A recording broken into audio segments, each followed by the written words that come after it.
My name is Katie Marie. Let's start this meeting with the third step prayer. As usual, God, I offer myself to thee to build with me and to do with me as thou wilt. Relieve me of the bondage of self, that I may better do thy will. Take away my difficulties. The victory over them may bear witness to those I would help with thy power, thy love, and my way of life. May I do thy will always. Amen. This is the TLMS Step 5, taken from Big Book and 12 and 12 about Alcoholics Anonymous. Admitted to God, to ourselves, and to another human being the exact nature of our wrongs. Last week and throughout the week, we worked on making a list. You guys remember from Step 4, last week's meeting video? So when you finish it, it should look something like this. So I'm going to show you what I have. And I kind of folded it, right? So you're going to have a row that says who is on your grudge list. The second row is going to say what happened. Okay?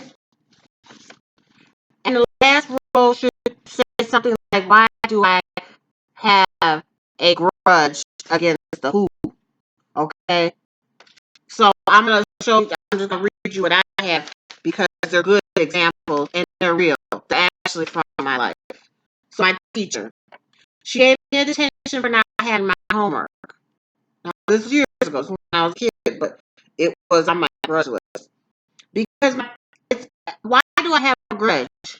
Because my parents got upset and that made me feel inadequate. You know, I thought I was a star child, so I was always trying to please her. Who else is on my grudge list? My biological mother. This is recent now. She did not put my biological father's name on my original birth certificate. So why do I have a grudge? It's hard to find him without a name. I feel lost and alone. My boss fired me because of too many absent days. Why do I have a grudge? I had no job and no way of paying rent. I felt afraid of eviction. Another who is the jail. They did not take me to Georgia Regional the first week I was locked up like they were supposed to. I waited 6 months in jail. Why do I have a grudge? It was one of my worst experiences of my life. My hair fell out because I dyed it and couldn't take care of it. I felt misused, abandoned, and abused. Now, you'll see in this last row the underlying words. I felt abandoned. What is it? No, I felt inadequate. I felt lost and alone. I felt afraid. Okay. I felt misused, abandoned. So, okay. So for step 5, this is going to carry you into step 6. This is what you're going to tell the other person with God as your witness. Okay. So now you're going to put your feelings on paper. Okay, just your feelings. So the underlying feelings you had in the previous list that we did last week. Now you're going to make a list with just those feelings, because that's all that matters. It doesn't matter what really happened or what your interpretation of it. It matters how you felt about what happened. So, in the first row, can you see it? I felt inadequate. So what I'm going to tell the other person, with God as my witness,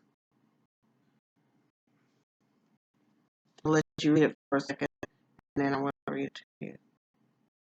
I don't know if you can actually see it. It's backwards, isn't it? Do I still feel this way, and what happened? Okay, so I felt inadequate. Okay? No, I don't still feel the same way. residency event happened. I began to do my homework and even got better grades. My parents became proud, so I don't feel inadequate anymore. I felt lost and alone. Do I still feel this way? Yes. I don't know where my parents are. My solution is to get Ancestry.com. So I can tell the other person that my solution that I thought of was just get Ancestry.com. Back then, that wasn't a solution. And I was, just adopted. I was a day old, and I was adopted. That was 42 years ago. I didn't have that back then. Okay? But now, I can do Ancestry.com and find out. Okay? So it's a solution. I felt afraid of eviction. So I was afraid. Do I still feel this way? No. I learned my lesson. After many more years, I finally secured an income and do not fear eviction just because of mental illness or job loss. I don't have to worry about me being sick and can't hold down a job. Okay, because I did something about it. Okay, so now I have some more security. I don't have to really worry about eviction unless I just get out the hell of it or I do something. Because actions carry you a long way too. It's not just about money. You go off on something, I actually got put out like that. Misuse. I felt misused, abused, and abandoned. Do I still feel this way? Yes and no. Why do I say that?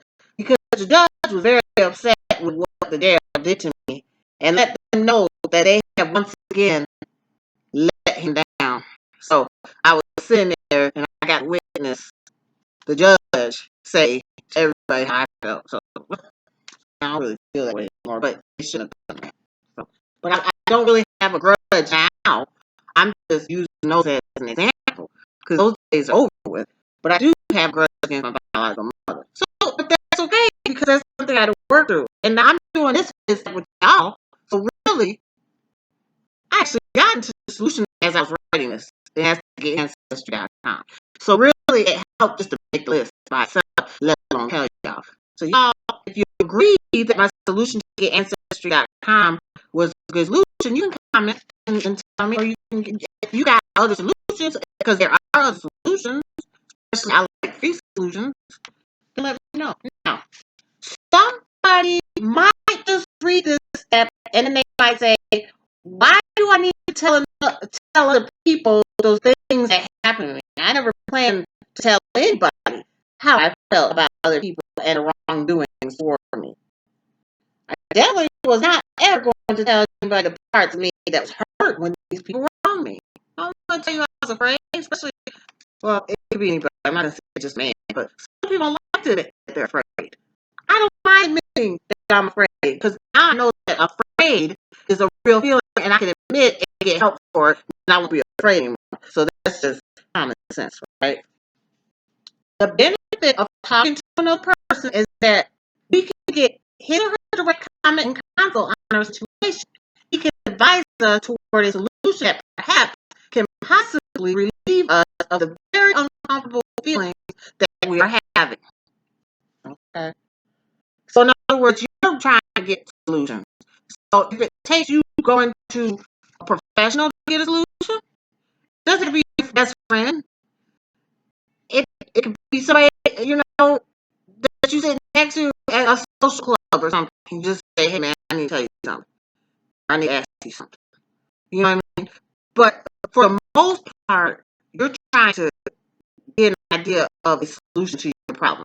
So you have to do some research. Who is the best possible person I can talk to?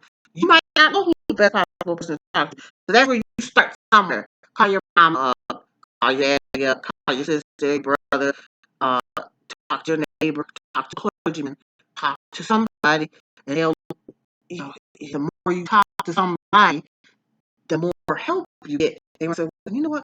Go talk to such and such. He had that problem with his wife last week, something. And then we go here and say, you know what? We didn't get a direct solution to our problem, but they did tell us to go down here. You see what I'm saying? So you're going to get help for your problem. You just got to talk about it. Remember, we are driven by 100 forms of fear. Subtly and blindly, our feelings are the driving force. They manifest themselves into emotions. And there we go. Throwing things, punching walls, driving reckless, yelling profanities, and hurting others to ruins. So, self-reliance failed us. It was good as far as it went, but it didn't go far enough. Some of us once had great reliance until things didn't go our way, and it didn't fully solve the fear problem or the other problem. I mean, think about it. Does driving reckless solve your problems? Probably perpetuates it. Probably get pulled over and go to jail. Okay. What about punching walls? Did yelling? I kicked a car tire once because I mad at the person, and all I did was get a hurt ankle, and I still got a little bit of arthritis in now. That was about 15 years ago when I first started. I didn't know how to control myself. I was at a meeting. Did yelling at your children or your spouse ever solve any of your problems? Because some people fight back, your children. So I know that throwing attention in jail will not. This is an example of my issue. I want you guys to see this in real time. This is what really happened. Okay, so you can see that there's a solution, and the solution works. Okay, so I know that throwing attention in jail would not have helped my problem. Okay, instead, I stayed calm and sent a letter to the DA's office to check my status.